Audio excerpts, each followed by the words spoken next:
Now available in paperback and e-readers, Spellbound, A Darker Shade of Black. Get your copy today at your favorite online bookseller. Now available in paperback and e-readers, All About Nikki, A Fabulous First Season.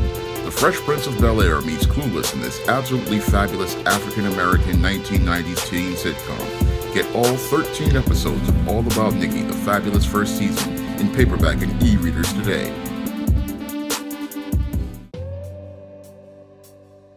Hollywood Historical Women in Crisis.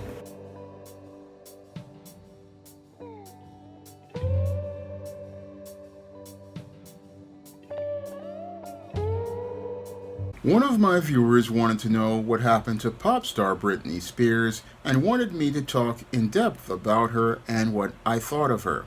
Now, what happened to pop star Britney Spears is that her career came to an abrupt end on April 4th of 2019 after her father suffered a near-fatal colon rupture, and after her father suffered this near-fatal colon rupture, this led to Britney Spears announcing an indefinite hiatus as related to her residency in Las Vegas, and eventually led to the cancellation of that Las Vegas residency. And then after Britney Spears wound up having to cancel that Las Vegas residency, she then went to fight to end her conservatorship that her father had over her. And after getting that conservatorship ended as related to him having control over her money, Britney Spears eventually got that whole conservatorship ended in about 2021. And after getting that conservatorship ended, this is where Britney Spears wound up deciding that she was going to retire from making music and singing overall. And while there has been speculation that Britney Spears might possibly come out of retirement back in January of this year, Britney Spears quickly came out with an announcement to say that she was not coming out of retirement at all and had no interest in ever returning to singing or returning to the music industry after the tumultuous years that she had in the music industry. And over the course of her tumultuous career, even though she was a multi-platinum selling album seller and was a multiple award winner, basically what happened with Britney Spears, I guess, is that she basically wanted to walk away from all of the troubles of the music and entertainment industry, because it was all those troubles that she had in the music and entertainment industry that basically led to Britney Spears winding up on the road to becoming at what I call a woman in crisis, like I detail in my book, The Woman Crisis.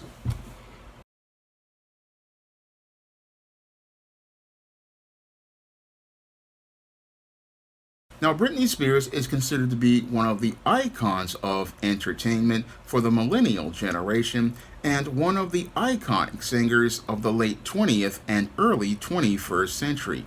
And Britney Spears went on to have great success as the princess of pop for 2 decades. Unfortunately, even though Britney Spears had great success as a multi-platinum selling artist and a multiple MTV Music Award and Guinness World Record holder and Grammy Award winner, she sadly wound up on the road to becoming a woman in crisis due to the dysfunctional household she was raised in.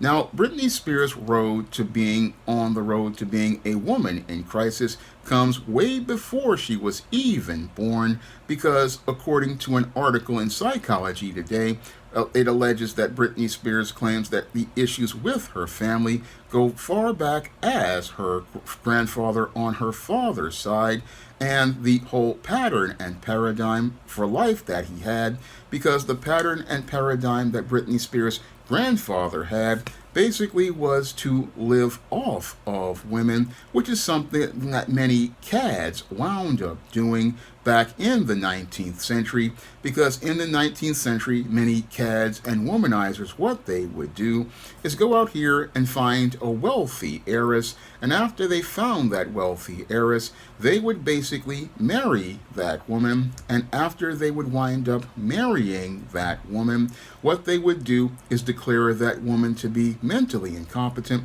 And while that woman spent the rest of her days in an insane asylum where she basically was tortured in that home facility as related to medicating her for her mental health, this man would go out here and basically squander all of her inheritance. And as he would squander all of her inheritance, she would go out here living a high life on her money without ever thinking of a way to invest any of that money at all. Now, as this man was out here doing that, this woman would basically be run into the poorhouse and wind up suffering as related to things. But this laid the whole foundation for the whole pattern and paradigm that Britney Spears wound up falling into about 2 generations later, because this was the model that Britney Spears' father saw, and as her father saw this model that his grandfather presented, he wound up sadly taking that whole pattern down the road with his own daughter. Now, Britney Spears' father was a guy who was living in places like Mississippi, where Britney Spears was born, because Britney Spears was born in Macomb, Mississippi, the second child of James Jamie Parnell Spears and Eileen Lynn Bridges. And basically, as she was born in this Bible Belt conservative home, this is where Britney Spears was laid in a Southern Baptist foundation, where she started singing in a church choir as a child. But as she was singing in this church choir as a child, sadly, her father was not living the Word of God. That was what many Bible Belt types do, because they oftentimes preach religion, but they don't practice or live it. And sadly, because they don't go out here and live the Word of God, what happens to these families is that they put their kids on a road where they become conflicted. And this is what happened to Britney Spears as her family started taking her down the road to becoming a part of the entertainment industry as young as 3 years old, where she started attending dance lessons and was going out here selected to perform a solo at an annual recital. And then at age 5, she made her local stage debut, singing What Child Is This at a kindergarten graduation. And while she was in school, while she was young, she had gymnastics and voice lessons and won lots of state level competitions. And basically what her parents were doing was putting her on a road that many stage parents do when they want to take their kids into the entertainment industry. But sadly, when you have a child taken down this road as related to being in the entertainment industry as a child, what it does is put that child on a road to becoming a child in crisis, who will grow up to either become a man or woman in crisis. And they'll grow up to become a man or woman in crisis because those parents basically commodify their children. I go in depth on this in The Woman Crisis, and I talk about it in many videos about many other child performers like the late Natalie Wood and the late Gary Coleman.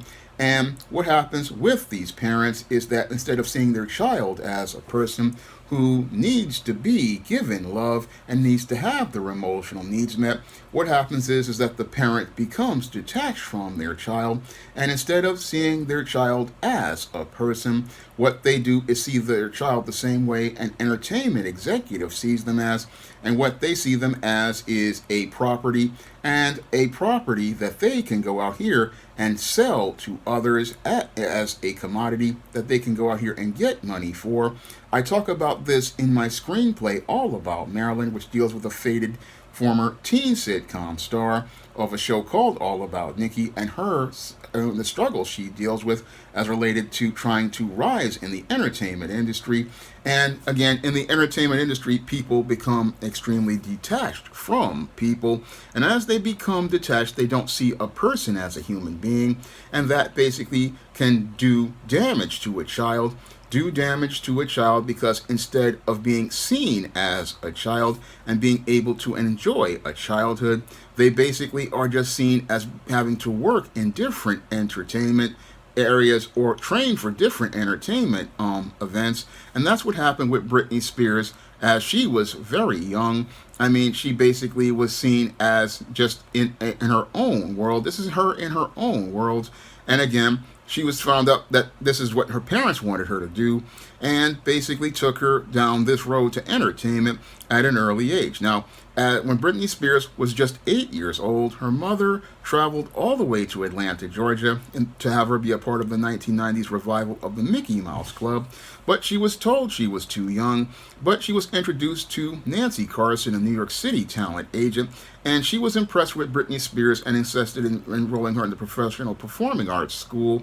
And as she was in that school, this is where she got a job as an understudy for the lead role of Tina Denmark in the off-Broadway musical Ruthless. Then went out here and auditioned for the Star Search show and different commercials. And then finally in 1992, she was cast in the Mickey Mouse Club alongside Christina Aguilera, Justin Timberlake, Ryan Gosling, and Kerry Russell. All four of these individuals went on to become big stars later on in their careers in the late 90s and the early 2000s as they entered adolescence and young adulthood. And when the show was canceled in 1994, Britney Spears went to a prestigious Park Lane Academy, and while she did make friends with kids in school, she basically said it was nothing but cliques and just nothing there, but she wanted to be more in the entertainment industry. And again, wanted to be more in the entertainment industry because basically her parents put her on that path. And as they put her on that path in 1997, her people, she says she was in talks with Lou Pearlman to join the female pop group Innocence. But if you know the entertainment industry like I do, basically it was her agent in talks for this. But what happened was that basically didn't come together. Now, they said that a family friend saw a tape of her doing a Whitney Houston karaoke along with some pictures, and they decided to pitch her for some record labels. And basically, the record labels didn't really want anything to do with her because they wanted boy bands at the time or girl bands like the Spice Girls, and said there wasn't going to be another Madonna, Debbie Gibson, or Tiffany. Again, all three of those women were the biggest stars of the 80s, and these music companies didn't think that they would be able to make a white girl be a star like that in the 90s. And basically what happened was Jive Records then contacted Britney Spears' people, and as their A&R people decided to contact her, this is where it started her out being somebody. They didn't really expect her to be anything big, but the whole thing is they went out here and just took a risk on her.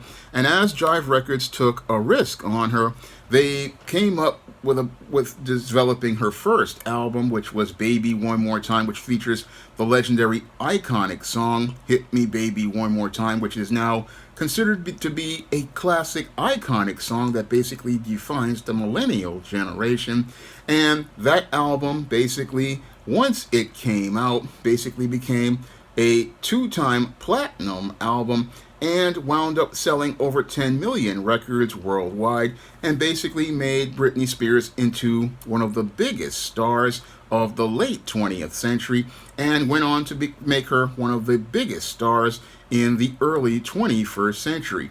Now, this record album, Baby One More Time single, came out in 1998, and they originally planned to make Hit Me Baby One More Time a animated video, but Britney Spears rejected this idea and decided to create the iconic image of her being dressed as a Catholic schoolgirl, and that image basically burned into people's minds because that was the iconic look for Britney Spears when she first came out. And that song, Baby One More Time, was such a big hit that it basically got her, again, selling over 10 million copies as one of the best-selling singles of all time, and also went on to give her a Grammy nomination for Best Female Pop Performance. And I remember being around in 1999, and basically that song was everywhere, along with NSYNC and the Backstreet Boys. I mean, this was a song that, again, the studios didn't think would do anything. They didn't think Britney Spears was going to do anything, but it went on to make her one of the biggest stars. And as time went on, she went on to do her tour in North America, where she went on to do make big business with the racy schoolgirl outfits, and basically got over with people, and also went on to do songs like You Drive Me Crazy and other songs from the album. And again, as she was doing that first album, then she basically quickly transitioned into her second album, and that second album, coming right after the first album, was a huge hit. The album Whoops, I Did It Again came out in May of 2000, and I was working at AmeriCorps Vista in 2000, and I can tell you again, that song was all over the radio, was all over the Manhattan Mall, where I used to go shopping at places like Stearns, and go to places like the Barnes & Noble was gone at the time, but I used to go to that mall all the time, and you would hear it in the KB toy stores. I mean, basically in the Toys R Us on 34th Street, again, you could hear this song everywhere, and it came out, it was a huge hit, selling 1.3 million copies and sold 20 million copies worldwide, and was a great follow-up to her album Baby One More Time, and again got her another Grammy nomination for Best Pop Vocal Album and Best Female Pop Vocal Performance. And as she just came out with that, she came out on the Whoops, I Did It Again tour, which sold more albums and merch. And also at this time, she released her first book, Britney Spears Heart to Heart, written with her mother, and appeared at the MTV Video Awards, which is kind of interesting because MTV at that time really wasn't putting many music videos. I mean, they stopped putting up music videos around 92 on MTV. If you were there for the old MTV, you would know how much of a disappointment it is, but that's just what MTV was. But the whole thing is that made one of the shocking moments where she was wearing a black bodysuit to reveal a flesh and sequin covered bodysuit with a heavy dance routine. And basically that was a big event for millennials as related to Britney Spears, and basically got her more over with people. And as she was building up in her career, as she was out here, she was also dating Justin Timberlake, her contemporary she knew from the Mickey Mouse Club. And this is where she winds up talking about a situation that possibly led to some of her issues as related to things, because this is where she said she was forced to have an abortion, and I believe possibly was forced to have an abortion. She says because they weren't prepared, her and Justin Timberlake weren't prepared for parenthood, but I believe what happened with this is that it was just the studios basically didn't want either of them to be seen as pregnant because it wasn't optically good for their brands. Because again, when it comes to the entertainment industry, they basically commodify people, and they see people as property, and having a pop star who is appealing to white girls being pregnant, it wasn't a good look for them. And I believe that abortion really did damage to Britney Spears' mental health. I believe along with that dysfunctional household she grew up in, the trauma of having to abort a child, I believe, did damage to her mental health, and the whole thing basically with her relationship with Justin Timberlake, because when a woman and a man come together sexually, they again release spirits and DNA inside of a woman. Again, the man releases his spirit and DNA in that woman, and the child, and what happens is they bond together. And I believe the whole issue with the abortion basically traumatized Britney Spears, and possibly started her being on the road to having mental health issues. And also the whole thing basically caused a rift between her and Justin Timberlake, because she possibly wanted to go out here and have that relationship with him, but things didn't really work out. And she says it's one of the most agonizing things she experienced in her life. But I believe that trauma further took her down the road to being on the road to, from being a girl in crisis, being in the entertainment industry, to being a woman in crisis in the entertainment industry. And even though she was having great success in her career, as she was doing things like attending the 28th Annual American Music Awards, and starring in Rock in Rio alongside NSYNC, and also even was a special guest at the Super Bowl 35 halftime show.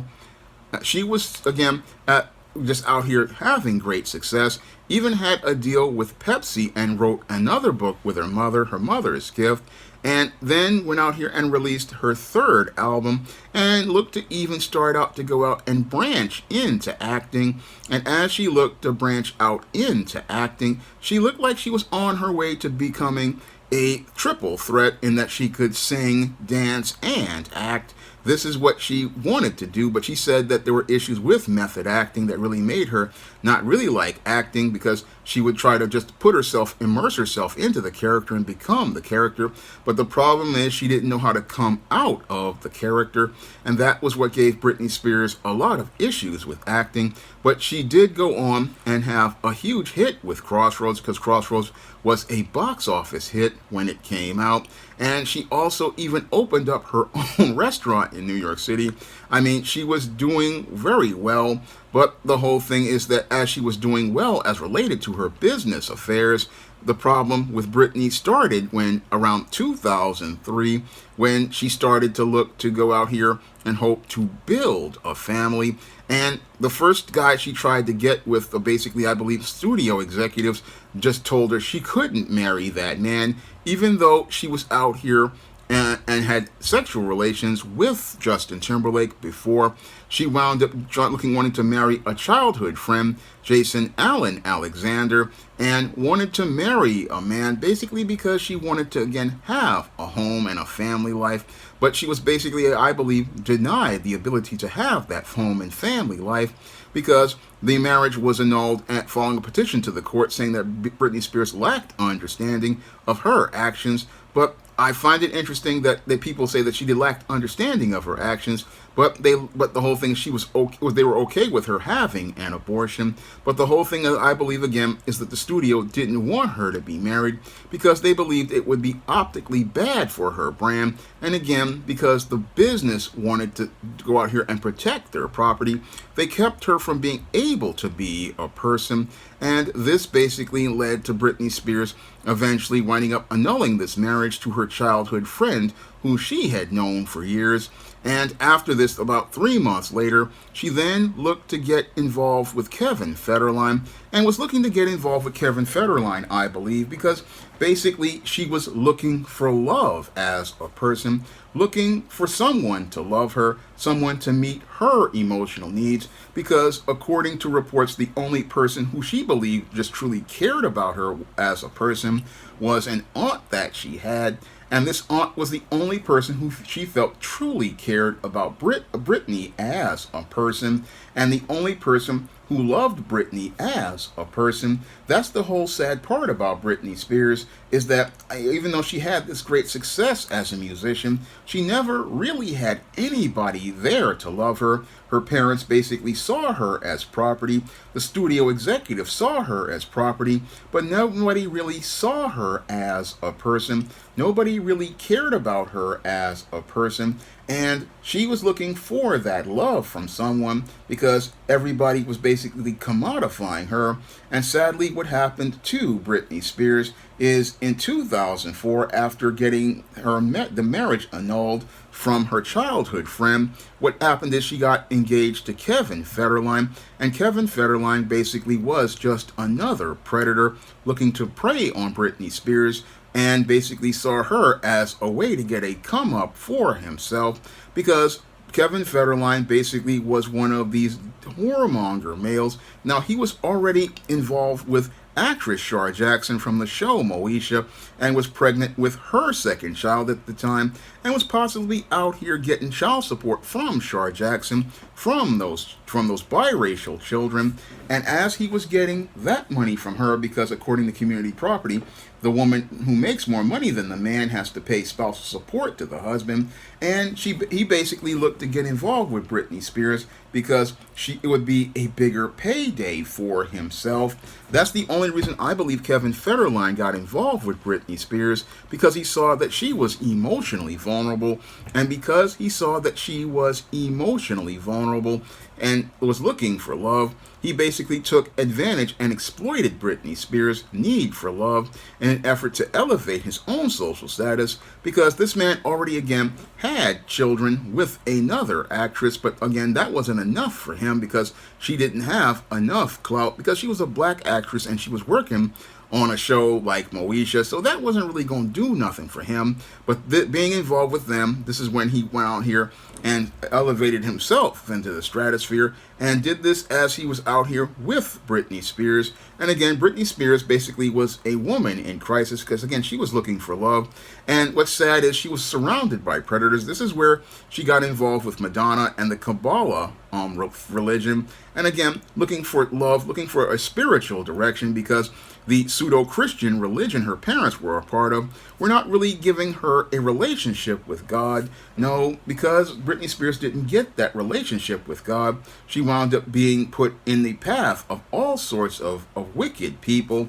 And sadly, one of the most wicked people she got involved with was Kevin Federline. And as she got involved with Kevin Federline, eventually she wound up in a reality show with Kevin Federline instead of further developing something that would again elevate her career.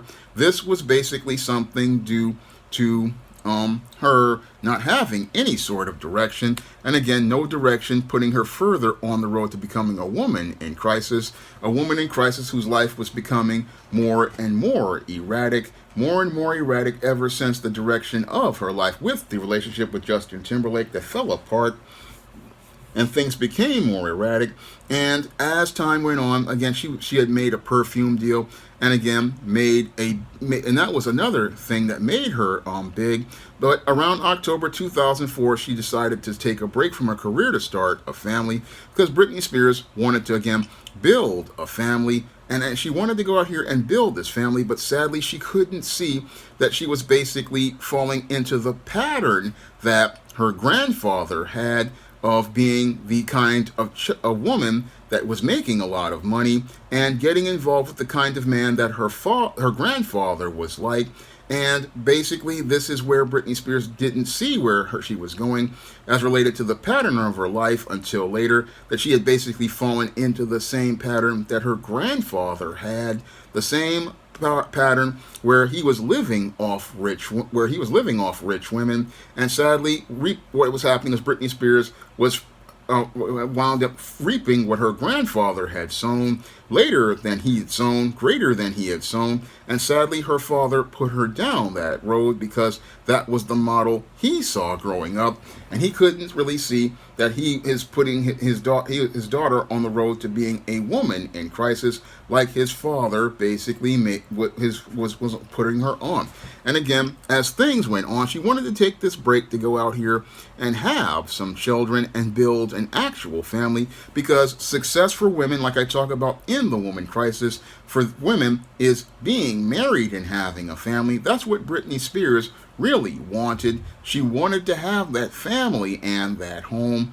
And she had a home, again, eventually with Kevin Federline, where she had her first son, Sean Preston Federline. And after she had that son, she did a couple of remix albums. And this is where she started to deal with personal struggles, because she was dealing with postpartum depression. And this is where we started to see all this controversy over Britney Spears, because they said she was driving with her son in a lap instead of a car seat, and people thought this was child abuse. But she says in a Psychology Today article, this was her dealing with postpartum depression, and she wanted to be close to her child and basically wanted to, again, be with her child. And as things were going on, people thought that her behavior was becoming extremely erratic. And then as things were going on, she was also dealing with issues as related to the passing of this aunt who died in 2007 of ovarian cancer. This aunt, Sandra Bridges Covington, was somebody that she was very close to, as her parents basically just, again, saw her as a property. And as she was dealing with the passing of this aunt and dealing with the divorce from her husband, Kevin Federline, this basically put Britney Spears in a very dark place, a dark place where she was dealing with mental health issues and basically looking to escape those issues from having with drugs, as related to the issues she had as related to the passing of this aunt, the divorce, and dealing with postpartum depression after the birth of her second child, Jaden James. Britney Spears had a lot on her, and as she had a lot on her, this is what led to her participating in a very iconic event where she wound up shaving her head and then, I believe, busting out the windows of a car, I believe. And these episodes made people really look at Britney Spears as somebody having some serious issues. And those serious issues just basically came from her feeling like everything was hopeless. And as she felt everything was hopeless, she felt like there was nobody there for her. And as she felt like there was nobody there for her, I believe this is what led to her winding up participating in this very erratic behavior that basically showed, again, a person who felt like she had no one there for her.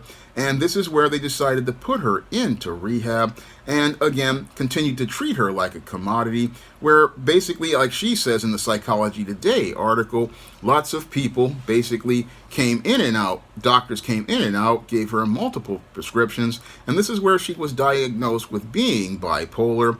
And basically, they just wanted to just medicate her like they wanted to, again, medicate a animal. Again, they didn't never see Britney Spears as a person, and again, never saw her as a person, but just had her out here performing and doing different performances. Yes, she got the awards, but the awards were basically given to her people and her handlers. And sadly, as Britney Spears was out here, people really began to think that there was something wrong with her because she had pursued a relationship with a paparazzo named Adnan Galib. And again, and as things were going on, people basically wanted to get more control over her, and eventually she wound up losing custody of her sons from Kevin Federline, and she didn't want to relinquish that custody in 2008, but she was put into a hospital again as related to being addicted to an unidentified substance. And again, this was how they looked to gain control over Britney Spears, because she was again committed to this psychiatric ward. And eventually Kevin Federline was given sole physical custody of the sons and was possibly given a nice big fat spousal support payment to take care of those children. But sadly, nobody cared about Britney Spears. And because nobody cared about Britney Spears, she was basically seen as a property, and again, as a piece of property. The business that people were focused more on her business than her, and this is what led to her being put under a conservatorship led by her father, Jamie Spears, and attorney Andrew Wallet, to control her assets. And basically, after they got control over her money, they basically wound up releasing her without ever dealing with many of the issues that Britney Spears was having, or having her work out those issues in therapy. And that's what the sad part about Britney Spears. They never cared about the person. All they cared about was making money on her as a property. And after this, they basically wound up having her guest star on the show How I Met Your Mother as a receptionist. And yeah, that got a lot of acclaim, but I was really disgusted about the way they treated this woman. And again, she managed to get visitation to her son with her sons, but the whole thing is they just basically had her working like a machine, on albums, had her working on acting roles, never really caring about the person. I mean, everything I talk about in my book, all about Marilyn, about how they treat performers and just see them as property and never see them as a person, never respect them as a person. I mean, yeah, Britney Spears was just basically making money for other people, but she was never really given any sort of care as a person. And that's the saddest part about things as she went on. I mean, after she went on and did shows like the Britney Spears episode of Glee, which drew the highest rated episode of Glee in 2010, she then went on to be a judge on the X Factor. And again, after she continued to go on, she continued to make albums. And as she was making albums, she was just there, just working for these people, basically like a slave, and working like a slave, working on different albums. I mean, she went on and did an album named Britney Jean, her 8th album, and went on to do other albums, and eventually after doing that album and other ones, she went on to do the iconic song, I think, Pretty Girls with Iggy Azalea. and continued to again make lots of music, and then eventually did another album called Glory, and eventually this led to the Las Vegas residency, where she was basically taken to be in Vegas, which is a place that originally before was seen as a place where entertainers came into when they were at the end of their career. Usually when an entertainer came to Vegas, it was usually considered to be the end of their career. But when Britney Spears came into Vegas, it revolutionized Vegas, and revolutionized Vegas because she not only got one of the best deals for coming into Vegas as a resident, but also made residences look cool. Instead of something like the end of somebody's career, it looked like another just part of the experience and part of the run of a person's career. And again, went on to get this residency, and this is where she was out here for a while, until eventually what happened with Britney was her entire whole career wound up just ending quickly, as she was put, as her father wound up with this near fatal colon rupture. And after her father had this near fatal colon rupture, this is where Britney Spears' lawyer wound up resigning as co-conservator of her estate. And eventually what happened was everything in her life wound up ending. She wound up quitting the residency that she had that was very profitable, and she wound up having to go into the hospital for her mental health.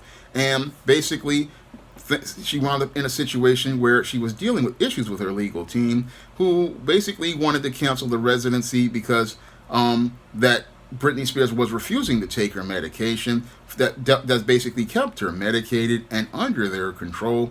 And eventually they had issues with her in 2019. They said she was violating a no driving rule as related to her conservatorship, and she said that the conservatorship was supposed to end in 2009, but Hollywood wasn't going to let that conservatorship end because they saw money in a property, and because they saw money in a property, they didn't care about the person. No, all they cared about was continuing to make money on the property, and because all they cared about was making money on the property, all they wanted to do was continue making that money. And the whole issue with Britney started to turn into a controversy where people were looking to try to get this conservatorship terminated. And this created an online campaign which people were putting up the hashtag Free Britney. They wanted to break this conservatorship over Britney Spears, and basically wanted to get this done. And as things were going on, Britney Spears' ex-husband, Kevin Federline, wanted a restraining order against Britney's father, Jamie, after an altercation between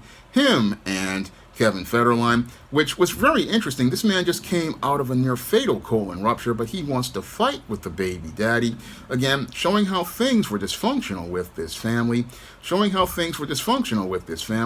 But things in this family, again, continued to just be a complete mess. And eventually, as COVID was going on, Britney Spears was trying to get this conservatorship terminated, and eventually she wound up getting this whole conservatorship terminated around 2021. And after she got this whole conservatorship around terminated in February 21, before that, what happened was you had a documentary come out called Framing Britney Spears that came on FX, and Britney Spears says she saw parts of the documentary and felt humiliated about the perception of her, and that she basically cried watching the broadcast, but still people went out here and still tried to fight to get this whole thing taken care of. And eventually what happened was the conservatorship wound up ending as related to Britney Spears, and after the conservatorship ended on November 12th, as related to things, Britney Spears finally got her freedom, and as she got her freedom, she then looked to start a family with another man she had been dating for several years. A man that she had been dating for several years, Sam Ashigari. She wound up looking to have her third child because Britney Spears wanted to have another child.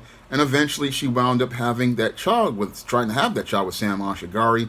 But sadly, she wound up miscarrying and after she miscarried that child, the marriage that they had basically just wound up falling completely apart. Now, Britney Spears did want to marry this guy, Sam Ashigari, and again, she had a wedding, but even her kids weren't allowed to attend.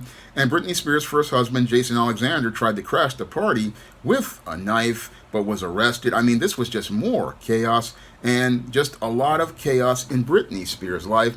And again, Britney Spears, after getting this conservatorship ended, and sadly, her husband and things didn't work out with Sam Ashigari, this is where Britney Spears' life continued to go into a major state of decline, even though she was still out here trying to do things. She was still trying to go out here and do things, but she just was not really in a good place, because she, after, again, leaving Sam Ashigari and getting a divorce settlement, started participating in erratic behavior like she's been seen on Instagram. And she was seen in an Instagram video with a picture with her dancing with knives. And again, police basically were called to the house as related to a welfare check. They were called as related to a welfare check because they looked at this behavior on Instagram as erratic, but they soon found out that the knives were not real. They were prop knives. But as Britney Spears was participating in this erratic behavior, she signed a $15 million book for a memoir called The Woman in Me, which became a huge hit that sold 2.4 million copies. And even though she basically had success with that book, she's still in a place where she just had serious damage to her mental health done by the music industry and the entertainment industry. And again, people want her to make music, but the whole thing is, she says she doesn't want to make music anymore. And she says that she had written 20 songs for other artists in the previous 2 years, but she herself says she has no interest in going out and being a part of the music industry anymore. And I can understand why she doesn't want to be a part of the music industry anymore, because the music industry has not been kind to Britney Spears as a person. It's basically commodified Britney Spears.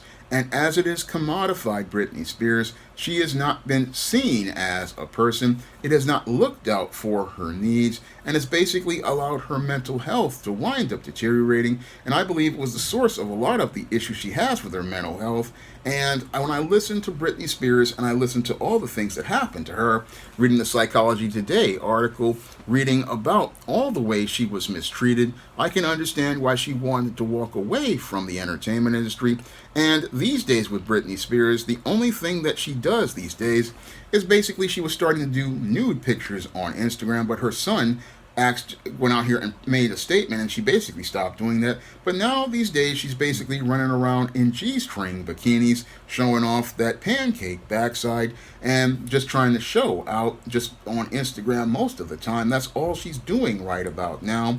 And she's basically doing that because she just looks to get attention, but doesn't understand that this is not good attention. But that's because she's got mental health issues brought on because she was basically indoctrinated into a toxic business. And this toxic business of the entertainment industry basically took Britney Spears off the road from being a sweet little girl to sadly putting her on the road to becoming one of the Hollywood historical women in crisis.